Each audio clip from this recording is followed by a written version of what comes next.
Opera is a remarkable performance genre. I mean, it's sometimes completely misunderstood in Hmm. today's era. How did you get interested in that? If I'm gonna be 100% honest, complete accident. Great, love it. Um, so when I was growing up, um, if this kind of gives you an idea of what the typical speedrunner is like, my original career goal, my dream job was to be a statistician. What kind of freak wants to grow up being a statistician? You know? Love it.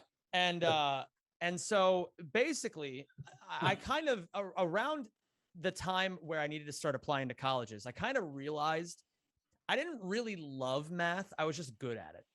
You know, Mm. it was just something that like people always gave me accolades for, and it made me feel special, but I didn't actually enjoy it. It was always music that I really, really enjoyed. And I did choir all like from fourth grade onward.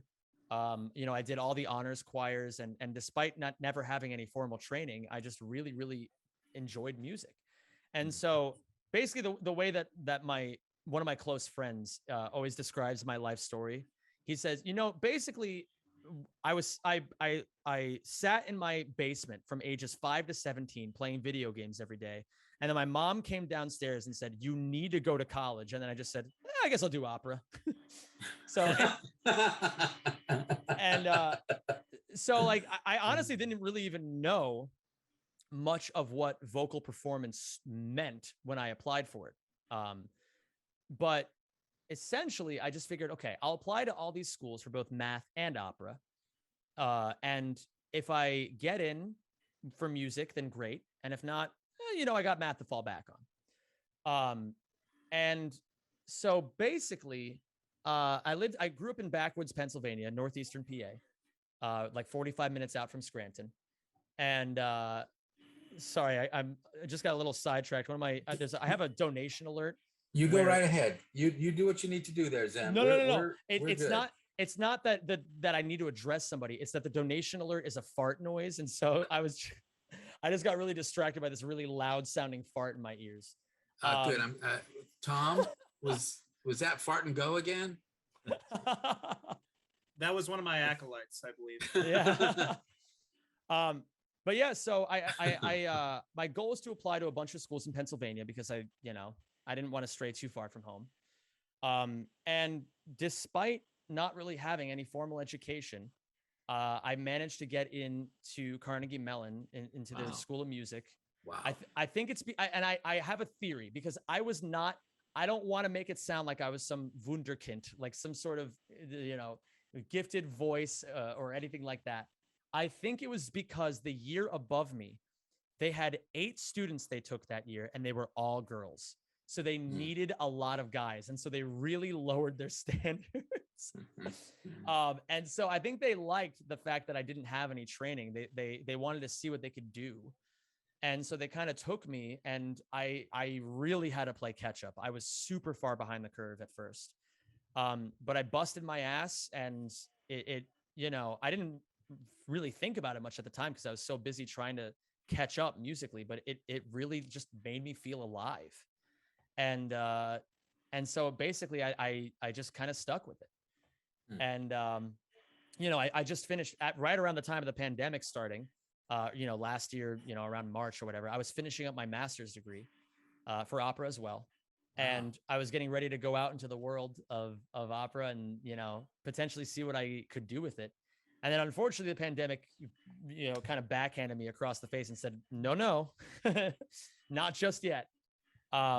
But it's honestly, I actually really appreciate it because it's given me a lot of time to reflect on what I actually value in music, and it's kind of influenced my goals in a way as well. I think before I was so busy focusing on the end goal of being somebody that I kind of lost what music meant to me in the shuffle. And so that's something that I actually really appreciate coming out of the pandemic. And I know I'm kind of getting a little bit off track here by saying this, but I just appreciate that it's giving me the chance to kind of sit with my thoughts for a bit and help me rediscover why I love music so much.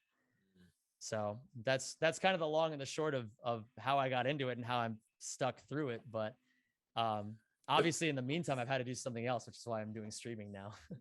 But it also says a lot about you, how you can see the lining, the silver lining in so many things. You know, a lot of people would have a hard time with that, seeing how this has been a benefit to them. Um, and at the same time, you're entertaining a whole bunch of people through the pandemic, which is a real gift. You know? Mhm. So were you tenor, bass, Baritone. baritone? I started out as a tenor. I tried to brute force my way into it, but that's just not how singing works. Right. So it was almost like an intervention. I had a few friends sit me down and they just said, you have to stop singing tenor repertory. It is not working for you. You are a baritone. Just do it. And there's obviously a lot. Singers kind of go through metamorphoses every 6 to 12 months anyway. So Mhm. I was pretty much overdue at that point. And do you write as well? I've written some music. It's something that I kind of took up as like a little hobby on the side. Uh, Back right around the time I was finishing undergrad. I haven't done too much with it in recent past, but I love exploring new music. I love learning, especially that's my biggest passion is current day opera. Just I mean, I think when everybody thinks of opera, they think of like, the fat tenor walking around singing something written 200 years ago. Right. And there's a lot of I personally think the heart and soul of classical music is the stuff being written today. Mhm. And that's what I want to do if I ever because I'm going to be moving to New York soon. My goal is to just connect with a bunch of newer artists who are trying to create cool, new, interesting art and offer my talents, my perceptions, my thoughts in a way to help bring all that to life. So that's, it's who knows how that's going to work, but I do have some friends over there who are still writing music. I've made a lot of composer friends, a lot of instrumentalist friends, and people are always willing to collaborate in the world of music. So I'm pretty And hopeful. it's great. I actually just came back from New York. It's an incredible mecca of art. Yeah. So performing art in particular. And I assume that you can do your speed running from anywhere, Yeah. I can take it with me wherever I go. right? That's amazing. Mm-hmm. I mean, don't get me wrong. Like, for example, I visited a friend in California last week. I brought like 25 pounds of tech gear with me to his house. I was like, okay, I got to stream from your house. He was like, do you really have to do this? I was like, no, but I'm going to anyway. So, but yeah, I mean, it's great that I could just take it with me wherever I go. And I don't have to worry about like, it's weird. People always move to New York for job opportunities. And I'm kind of the opposite. I'm just doing I'm doing the move just to reconnect with people and just kind of see what kind of life is there to experience, I guess. That's the smart one move to make, because you touched on it a little early when you're talking about your goals, and this is one big thing I've been having is, what does it mean to be somebody, Mm-hmm. to become somebody? Because I feel like that way lies madness. Mm-hmm. I also think people get really lost in the shuffle of that as well. Like people are so like there's an anime that I love called Ping Pong. My chat's gonna yell at me for this, but I have to mention this at some point. It's like one of my favorite shows ever. But there's one of the big theses of this show is that like it doesn't matter why you do something. It's about what it means to you. And so there's one of the lines where a player says, I don't want to be just another unremarkable ping pong player. And then one of the characters responds by saying, I rather like an unremarkable ping pong player. Because it's just like, because it's the kind of people who do things just for the sake of doing it. They're doing it because they love it. They're doing it because it brings them joy and it, brightens their world just a little bit. And, that's something it took me a long time to kind of figure out here, but I feel like it's something that I'm that helps kind of keep me pushing forward every day. Not to get too heady. No, it's a good place to be. Yeah, it is. And would you apply that to speed running as well, or were you talking about opera, or talking about both? Everything, really. I mean, I'm trying to learn piano right now. I never grew up playing piano, and so that's been a bit torturous because when you're playing piano, the first several months you just suck. So I have to just sit down and be like, okay, I'm doing this because I enjoy music. Right. I'm investing the time because it brings me fulfillment. But yeah, no, I think that's every speedrunner needs to go into it with that sort of mindset, because I always tell people, if you go into live streaming because you think you're going to make $1 million, it's just never going to work ever. Right. Like, it has to come from a place of love first. You have to do it because you just enjoy doing it. That's the only way people are even going to want to watch you in the first place. So, it's one of those things where, and especially now, like I'm trying to diversify my content a bit. I'm trying to move. I still want to keep speedrunning as a regular part of my stuff, but I also want to just do other stuff too. I want to have the liberty to kind of go out and if I want to play a random game that just came out that everyone's playing, I can go play it and not feel pressured in any way, shape, or form to just be the one trick horse who just does the thing who's supposed to do and then goes back in his stable afterwards, So I don't know. It's a crazy nice world. freedom to be able to do that.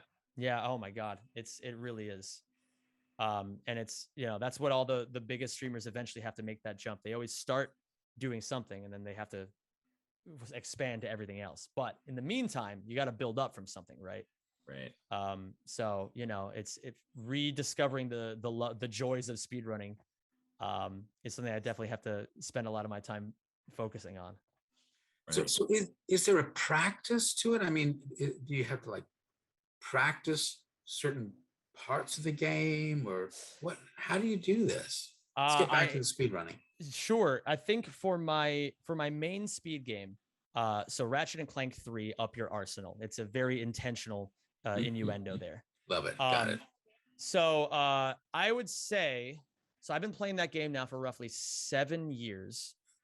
I would say I have played bare minimum 7,000 hours. Wow. And a lot of that is run attempts on stream, but a lot of that is just me sitting down with the game on my own time, practicing the same mundane thing over and over and over. It's like they always say, like, mastering something isn't being able to do it 100 times. It's being able to do it so much you never mess it up again. And that is speedrunning in a nutshell, because anytime you can lose a speedrun to some little thing, it will happen. And there's also a huge mental game that goes into it as well, which I'm sure would be relatively interesting to dig into. But, it's like you have to also go at it with a clear mind of, like, you can't over practice, you can't under practice, you can't expect to get the PB or the personal best or the world record on any given day. You have to just be ready to sit with the game, be there in the moment. And that's a really hard thing for a lot of speedrunners to do, because especially when you start seeing as the splits roll by and you get further into the game, you start thinking, oh my God, I'm on world record pace. Like, being able to keep that composure is something that takes years to learn. And even somebody as experienced as myself, just because I'm on world record pace does not mean that I'm going to get world record that run. And, I've had so many heartbreaking moments where I get to the last minute and then I make one mistake, and it's just like, you got to be ready to keep yourself in a headspace where you just keep on trucking along and you reset the timer and you go again. But you've got a community there supporting you. Yes. Well, I mean, that helps. But there's also a lot of speedrunners, because it's such a niche thing. There are a lot of speedrunners out there who stream to, 0, 1, 2 viewers. And especially when they're first starting out, it's like, you got to really be in a good headspace to be able to deal with that when you don't have other people lifting you up. At this point, it's easy for me to deal with that kind of crap, because, sometimes I'll lose a speed run, then somebody, gives me $20 and they're just like, hey man, sorry that happened. Here you go. And I'll be like, oh, okay, well that makes this a lot better. But I understand that I'm in a position of privilege in that regard, and not every other speedrunner has that sort of thing. And that's, something I've been actively working on and within my own community, the Ratchet and Clank community, is helping to bring other people to the streamers who only do get, 0 to 5 viewers, so that they can experience some of that, like, upliftingness as well. How much of it is your personality, though? I mean, if someone's simply playing to break a record and not really engaging, that's not going to work. You're not going to engage. You're not going to get a community, right?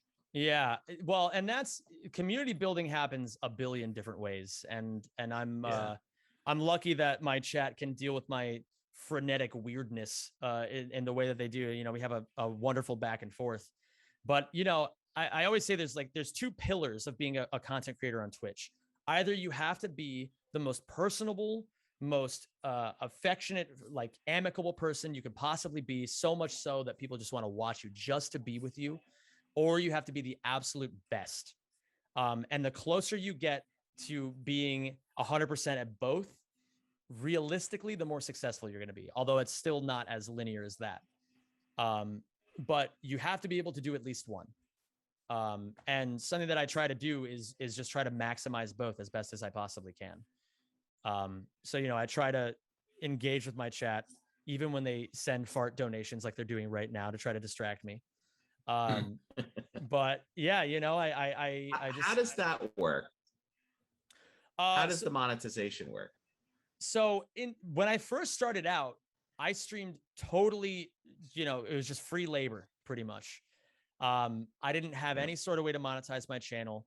I had to actually become a partnered streamer, which means I needed to have like 100 average viewers, somewhere around there, which is really difficult to do because there are millions of people streaming on this website.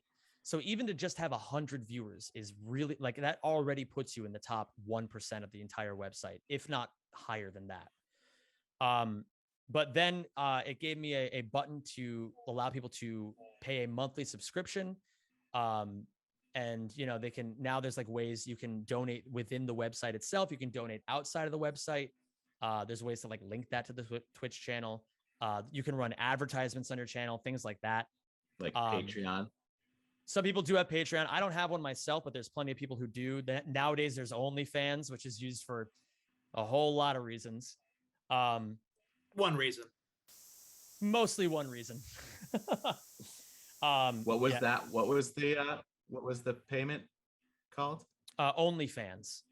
Yeah, I'm sure anybody watching knows exactly what that is already, but yeah, that's it's mostly you're not allowed to advertise OnlyFans on Twitch because it's mostly not safe for work content. But a lot of people do that as well to supplement income. But yeah, so but nowadays, what's kind of cool is that regardless of your size, you could become a Twitch affiliate if you have like, you know, 5 viewers on average. I don't even know if it's that much, but they give you the option to monetize your channel, and it helps give like a little bit back to the streamers who are mostly just doing it out of love. That said, it doesn't just have to be like them sacrificing their own man hours to do it, you know? But yeah, so the monetization happens in tons of different ways. And it's kind of cool that there are so many options now for content creators, because it really is, you know, only getting harder and harder as more and more people enter the pool to kind of stand out. Stretch the canvas, rush with madness, is it sadness or just a show?